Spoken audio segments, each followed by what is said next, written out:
What up, perps? Kid Copious back in effect. Purple State Party. You know what we're doing here? We're repping America, the center, and common sense. Really? Center and common sense? Those are two things that are just vanishing in this country. You talk about endangered species, sea turtles, and manatees, and bald eagles. No, it's common sense, and it's the center. And the worst part about that is that when we lose the center and we lose the common sense, we're only going to be running with the extremes. And that, as we've seen across the globe, is no way to run a country. Let's get this thing rolling. I want to say there are things about California and the Democrats that are really positive outcomes here in California. You know, we've cleaned up our air a little bit, pretty good. Haven't seen smog in a while. You know, we've got our legal weed here. We've got, you know, a way of looking at people that I think is better than the way people get looked at in other states. But those policies came long before this current crop of Democrats. You know, you got that shithead, that ultimate politician, Gavin Newsom, out there, and he talks about how he's for the little guy, not the billionaires. But recently, him and his little cronies, they imposed an eco fee of 1.5% on electronics that have batteries in them. And a lot of electronics, even if they're not battery operated, they have batteries for memory. You know, things like stereos and things like that, and computers. You know, sure, you can recycle a laptop computer battery, but there's internal batteries, things like that. So they want to impose a 1.5% tax on electronics with a cap of $15. It might be small, $15 on a big purchase. Yeah, it's not that big. But when you combine that with all the other hidden fees and taxes, it really doesn't seem fair to the little guy. You know, our government, especially here in California, hides taxes as fees. And that just isn't cool. You know, to simply say that we have to pay more so we can start a better battery recycling program, you know, meanwhile, you're just allowing every little thing that could be solar powered to come in. We have stuff that lasts 6 months and then it's thrown out. Well, I mean, I even saw at the latest Consumer Electronics Show, they have a lollipop that plays music through jawbone vibrations. And when the lollipop's done, it's done, and you throw it away, and it's got to I mean, we have to approach this problem of disposable electronics a different way. Putting a fee on there, I mean, we give up so much cash here in California, and we get very little back. And most of us, we don't even get representation. I mean, half of the state would like some form of conservative representation, but we get none. And then they illegally redraw the maps. And then they get voter approval. They didn't get voter approval. They got approval from the big cities. That's what they did. We know they did that. And then we hear about all the cash and the boats and the houses and the cars that these politicians have. The grifters have it. The fraudsters have it. But the media is basically just crickets over it. They don't want to explore it. They don't want to make their side look bad. The fuck is this? Our side is supposed to be the people. The newspapers, those are a thing anymore. News media, they're supposed to be on the people's side, not the Democrat side, not the Republican side. You know, we walk our streets in fear, overrun by just crazy people who have nothing to lose, and will do whatever just pops into their brain. And the people in charge of trying to control that population making $500,000 a year in salary. But nothing's getting done and nothing's getting better. They fudge numbers here. They reduce crime stats here. They change the classifications of crimes. They do everything in their power to make things seem better, but do nothing to actually make it better. You know, a year ago in this area, we watched as the Pacific Palisades, as Altadena just burned to the ground, as these high-paid employees just sat on their hands. It's ridiculous. You know, here in California, our government's constantly wringing their hands over, the high cost of housing. But then they've put so many fees and taxes into the building process that it could cost you $100,000 before you ever begin building? How are you supposed to build low-cost housing when you're going to be shelling out hundreds of thousands of dollars in fees for a project of that size? It's ridiculous, and it needs to end, but it can't end when we have people so wedded to their side. We are seeing that in a bright spotlight right now, where people are opposing things that on January 6th they were totally cool with. Now they're opposing it because Trump's doing it, and before it was Trump doing it. So you're just going to oppose anything that Trump does, whether or not it's right or wrong. I mean, I could just imagine what would happen if Trump tried to, get involved with Iran. How many politicians would come out and say, oh, he shouldn't get involved in Iran? Well, what did Biden do? He turned over money. He turned a blind eye. I don't get it. At least Trump tried to do something about Iran. And that's the thing. Love it or hate him, that's fine. I don't care. I understand why people don't like the guy. I get it. But at least he's trying to do something. He's trying to fix Venezuela. He's trying to fix Iran. He's trying to stop missiles from flying into Israel. But you oppose it simply because it's him. And that's just a stupid way of thinking. And, that's one of the things that I've confronted lately, as we'll see in this show. I'm not going to do these double standards. I'm not going to be hypocritical anymore. I'm not going to try to excuse the actions of one side over the other side. When they're wrong, they're wrong. I need to be better. All right, so this next little bit I'm going to bring up, I don't really know what we can change about it. But for me, what's interesting about this next piece that I'm going to bring up is just how it kind of demonstrates the kind of the weird world we live in, I guess. I don't know. But did you know that 5% of SNAP benefits, that's kind of like our food stamps program, right? 5% of that is spent on just straight up soda. That works out to subsidies for the soda company from the U.S. government to the tune of $5 billion a year. And that's just soda. When you include other like sugary drinks like teas or juices or things that are not carbonated, that number raises to $10 billion. So we're subsidizing our people's bad health. But there's not much that can be done about it, because what are we going to do? We're going to say poor people can't have soda? Poor people have to spend whatever money they make on soda? Well, these are the kinds of problems that we face, that our governments face. And that's why center and common sense is so important to me, because you have to be able to realize the types of things that we just have to live with and the types of, choices that we have to make. Sometimes we have to make really hard choices. For example, what's going on, we'll get more into it, but what's going on around the country with the ICE roundups. Where did that start? That started with Biden. That started with letting too many people in. It was further exacerbated by the fact that we have cities and states that are protecting illegal aliens. Even after they commit a crime, they don't notify ICE, or if they notify ICE, they notify them after the person has already been released and is back amongst the general population in hiding. So ICE has to come in and find them. And we have to confront these things head on with the facts and with common sense. And if Minneapolis isn't going to turn over people who are wanted for deportation, and in a lot of the cases, they're wanted for deportation back to a country that wants to arrest them for crimes that they committed there. We have arrested a lot of bad people that are in this country and are being protected. And that's just flat out what it is.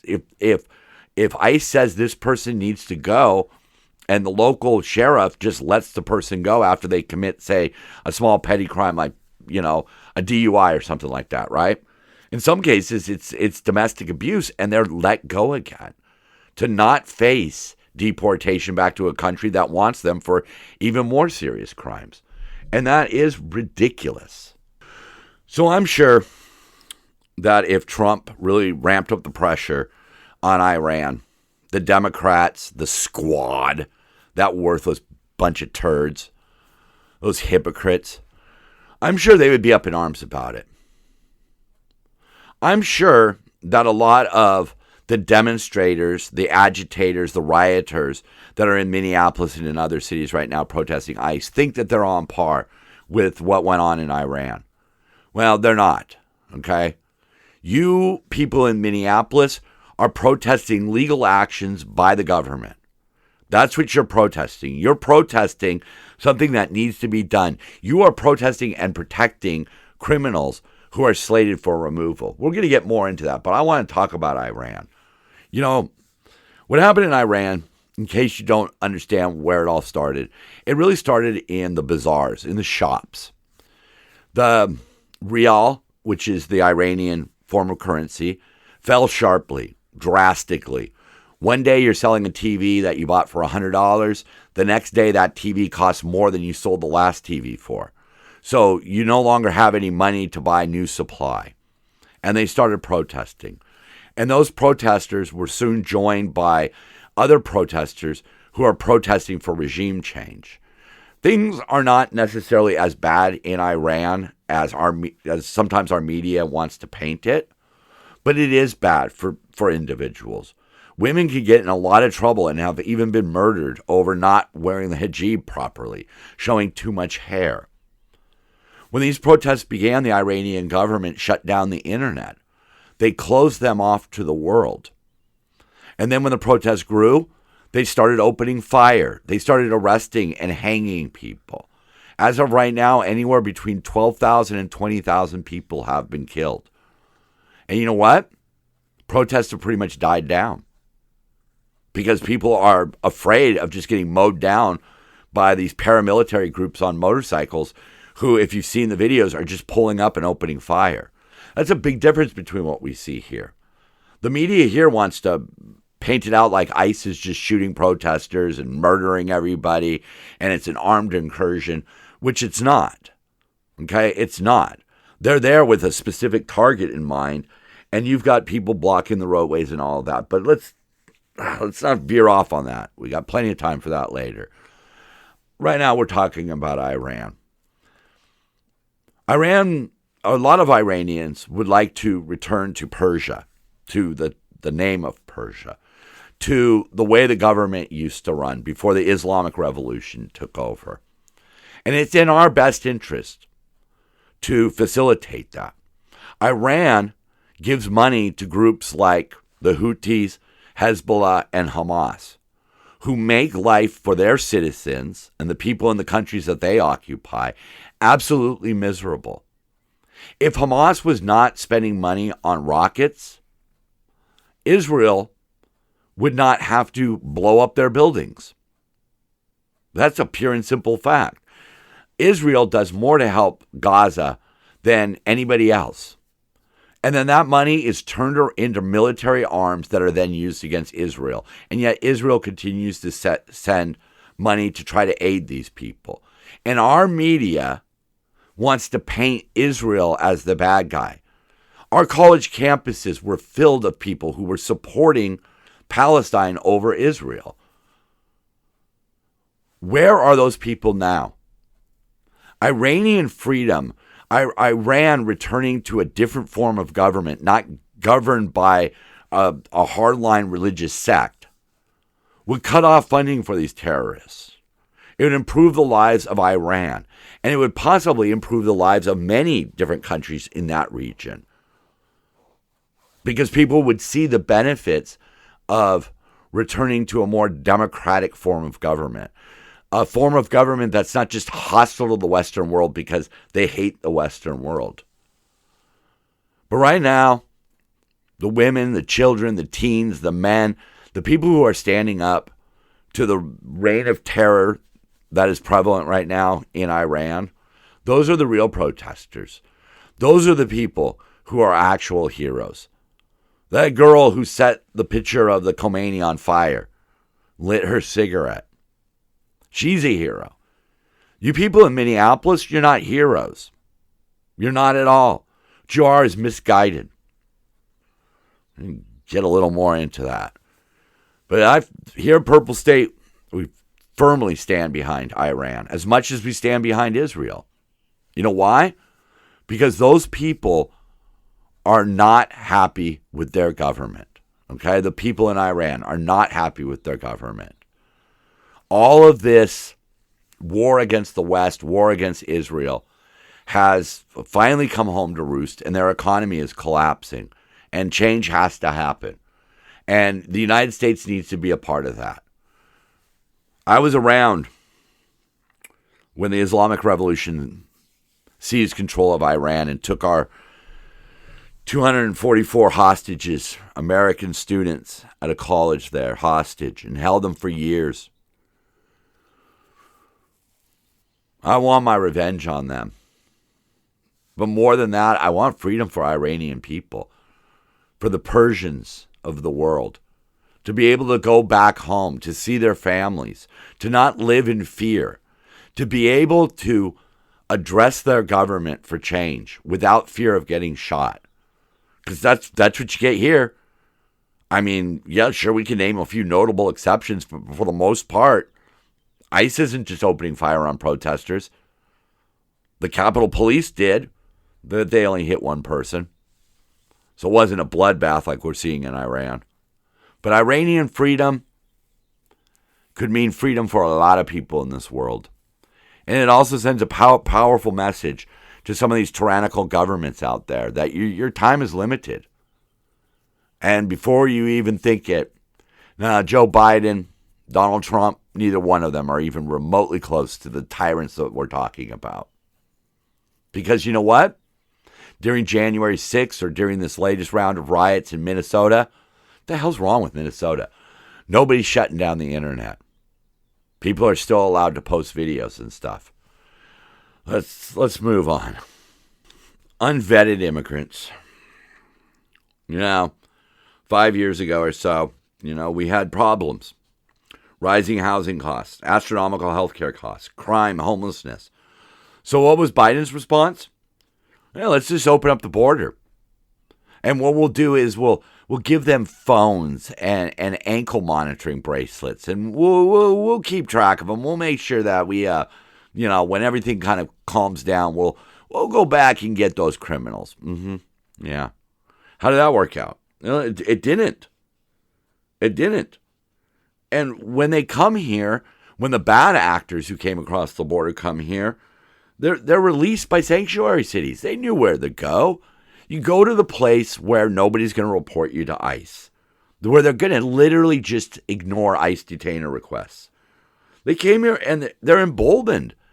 And the fraudsters found every little fraud they could perpetrate. Because again, they were protected. They were protected by politicians who were too afraid to stand up to people who weren't white for fear of being labeled racist. Because, that's what the left does. If they don't like your opinion, you're a racist. So what would have been changed if, let's just say, somehow Kamala Harris had won? ICE wouldn't be going to these cities. These criminals would still be roaming around. Many of them would be reoffending. I mean, I'm sorry, but the recidivism rate is 70%, But what would it look like? Let's just say Kamala decided that she was going to look like. Well, it would probably look like the CNN piece that was done during 2016 when Obama was out there, and CNN ran a report on a day with ICE in the sanctuary city of Chicago. And CNN told viewers, ICE says the county ordinance creates a danger to the community by releasing undocumented criminals back onto the streets. They were fine with it. They were proud of them, the brave men and women of customs enforcement, right? But now Trump's doing it. Now all of a sudden it's bad. And you see that they're doing this because the New York Times ran a despicably misleading headline after ICE shooting of a violent illegal immigrant. Breaking news. A federal agent shot an immigrant in the leg in Minneapolis, federal officials said, 1 week after an ICE officer killed Renee Good in the city. Well, they leave out the fact that they were looking for this guy. It was a targeted traffic stop. He ran from the police. He crashed his car. An officer went on foot after him, caught him. The subject started fighting. Two of the subject's friends came out and with a snow shovel began beating the ICE officer. He then pulled out his gun, fired one time, shot the guy in the leg. The three men retreated and were eventually released. That's kind of different than just simply shooting an illegal immigrant or an immigrant. The officer was fighting for his life. He did what he had to do. You would have done the same thing.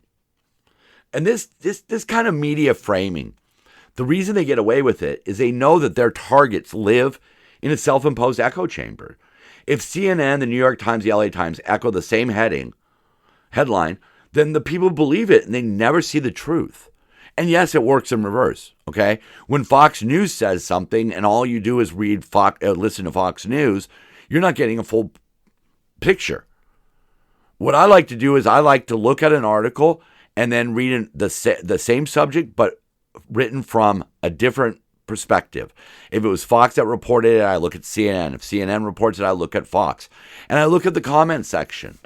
I look at what just the average Joe has to say about it. Because I don't want to be wrong. But and it's hilarious to me that as I was printing up today's copy, I refreshed my Yahoo page, and there it was from NBC News. Department of Homeland Security shoots 11 people in recent weeks. Well, yeah. One was impeding law enforcement and then hit an officer. Two of them were running from officers, and they were wanted on prostitution charges where they were using young girls, getting them drugged up, and then feeding them to the wolves. One of them was that violent guy who attacked a Homeland Security officer with a snow shovel. They're probably throwing in the guy who was celebrating New Year's by shooting off a rifle into the air and then turned the rifle on an off-duty agent who was forced to shoot him. That's what they're doing. They're painting an unrealistic portrait of what is actually going on. You know, one of the ways you can really see the truth about Minneapolis, okay? There's an agency, Crowds on Demand, and they're one of the people who you can hire protesters from, okay? That's what they do. His name's Adam Swart. He told Fox News he wouldn't touch the Minneapolis protests with a 10-foot pole, citing blocked roadways, obstruction of federal agents, and threats against authorities after a fatal shooting. Blocking roadways, he says, obstructing federal agents and threatening authorities are illegal, and we don't engage in any form of illegal protest. The impact of these protests will actually be an increase in ICE operations. Yeah. And he was joined by a Democratic strategist, James Carville. Big time, probably top dog over there. And he says that this whole abolish ICE is wrong. He went on to say the left is universally wrong about everything. Abolishing police. It's dumb. And oddly enough, he also mentioned the whole thing about trans athletes. He said, I think that the Supreme Court is probably going to rule on this trans athlete issue. We didn't get our messaging right on the whole thing. Because of this flubbing it, we've actually done more harm to trans people than we would have wanted to. It's been ineffective. Our messaging on this. Yeah. Because what's going on with trans athletes is not about keeping trans athletes out of athletics. It's about keeping men who generally have an advantage over women out of women's sports. It's about protecting women's sports. People like Ketanji Brown and other Democrats seem to think that just because you could find one guy that couldn't compete against women, we should just let men do what they want.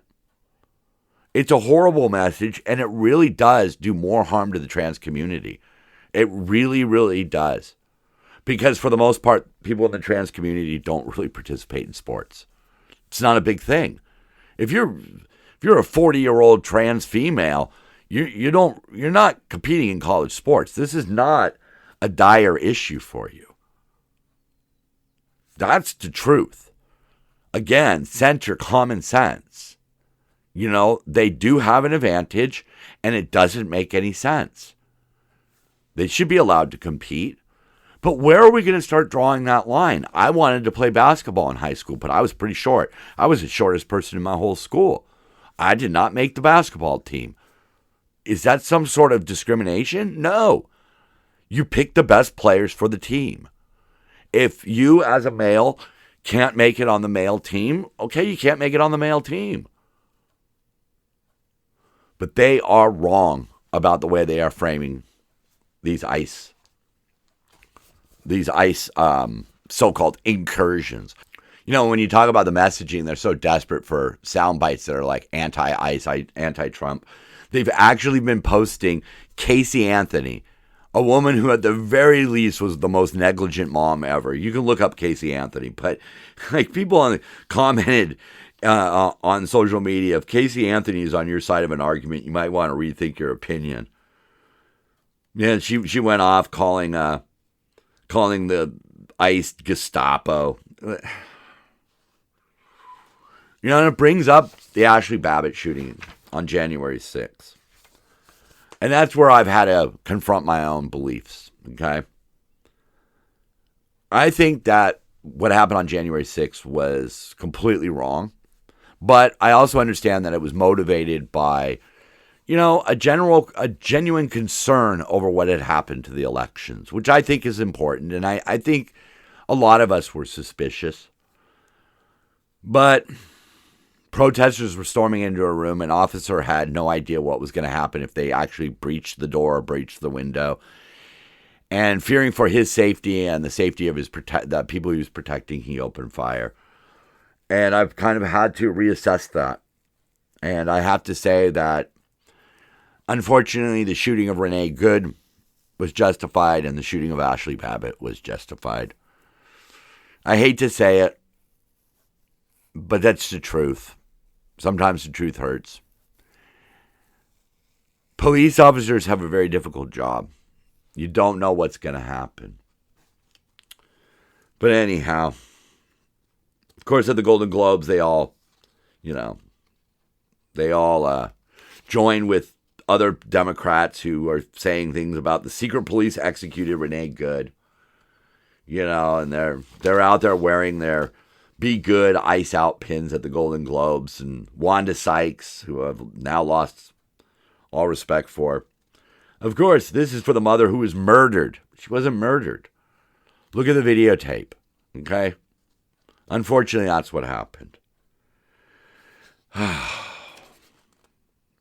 So much to go through this week. This is a busy week. I'm kind of like looking at what I have remaining here. But, just to close out the whole thing about Minneapolis for today. There is no such thing as a legal observer. That is a meaningless word, okay? We are all legal observers. We can all legally observe the police when they're doing something. That does not give us the right to interfere or impede. And that is flat out what was going on in Minneapolis and is still going on in Minneapolis. They are impeding lawful actions by law enforcement. All right, I didn't want to let this one go. But Mamdani appointed this lady, Sia Weaver, as the director of the mayor's office to protect tenants. This is a woman who in 2021 said that white middle-class homeowners are a huge problem for a renter justice movement and that organizers must undermine the institution of home ownership. Right. Yeah. They said right here, I think the reality is that a lot of people who are pushing back on the eviction moratorium and more renters assistance are not corporate landlords. They are homeowners who feel as though an eviction moratorium is an attack on their rights as a property owner. It is. It absolutely is. But it's so funny because, first of all, she brings it up as private property is a weapon of white supremacy and that white homeowners. So it's okay. I guess we're still living in the days where it's okay to be racist against people who are white. Like, I thought racism, end all racism was what we were going through, but whatever. But I hope they realize that corporate landlords with deep bank accounts who can withstand tenants who don't pay rent, they play a different game. A lot of these corporate homeowners demolish cheap housing and erect expensive mixed use or just flat out business offices. Things that are less susceptible to, people not paying their rent. Businesses tend to pay their rent. Their bottom line is the same as the mom and pop, but mom and pops have souls and hearts. Mom and pop can decide to take pity on people. Corporations are not. They have a bottom line. And it's ironic that New York City wants to go after companies and rich people, but when they're useful, they saddle up to them and they paint them as the good guy in the renters' war. I'm not even going to... It's just ridiculous, everything that's going on. But I want to end it with this. For decades, we have been united under red, white, and blue. But now, I think it's time to combine those colors and unite under purple. And I've got a 5-step plan to how that happens. This is not going to be easy. But step 1 is we have to stop the far left. Okay? The far left is running this social pyramid scheme that requires illegal aliens to fill in for the falling birth rates. It's a horrible situation. It's like a pyramid scheme. The way you pay the people on the top is by getting new people on the bottom. If you don't get new people on the bottom, then the whole thing starts to crumble. And that's where we're at right now. We've so mucked up this situation that we have to recruit people from other countries. Step 2, we have to stop the media. We have to come up with some punishment or way of addressing this situation, because the media, Fox, CNN, CNN, all of those people, they make their profits by playing the sides off of each other. And there is no reasonable debate. It's all yelling and screaming. 1 second Fox will make a great point, and the next segment is unhinged Republican hate. And the left wing does exactly the same thing.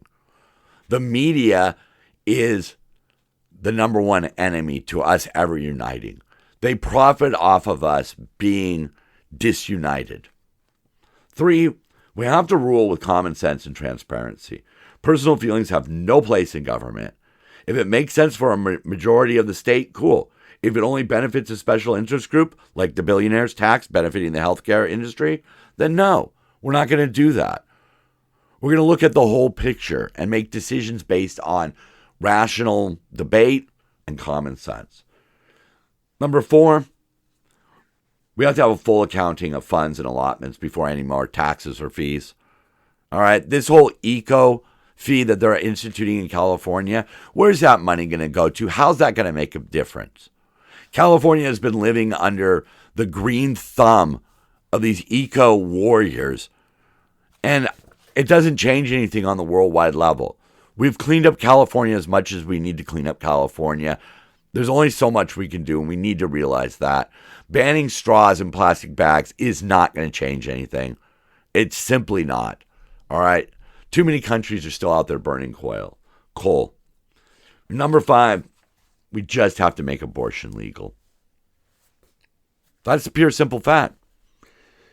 I heard it recently a couple of times this week. You're not pro-life, you're pro-birth.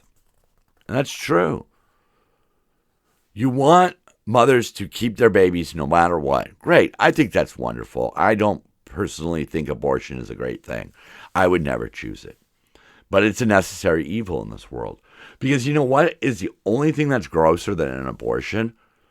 Is a child living and dying in poverty. A child living with parents who don't want them. That's gross. Adoption is a viable answer to some degree. There are a lot of pitfalls to it. There are a lot of pitfalls to even being adopted. I myself am adopted. I know what it feels like to feel that the moment I was born, I was abandoned. I got by that. I don't know my real family history medically. Okay, cool. I understand that the hardest part of being a parent is not the birth, it's the raising. But with abortion off the table, people will not feel compelled to vote red or blue. They will be compelled to vote for the best candidate, the candidate who has a plan, the candidate who strives for actual transparency, and a candidate that works for the actual people of the United States. Thank you for your time. I know this was a long one. Appreciate you if you're still here. If you left early, then you're not hearing this. I'm Kid Copious. I'm Purple State Party. And so are you. Love one another. Keep on grinding. And when it all gets too much, crank up the tunes and dance her out.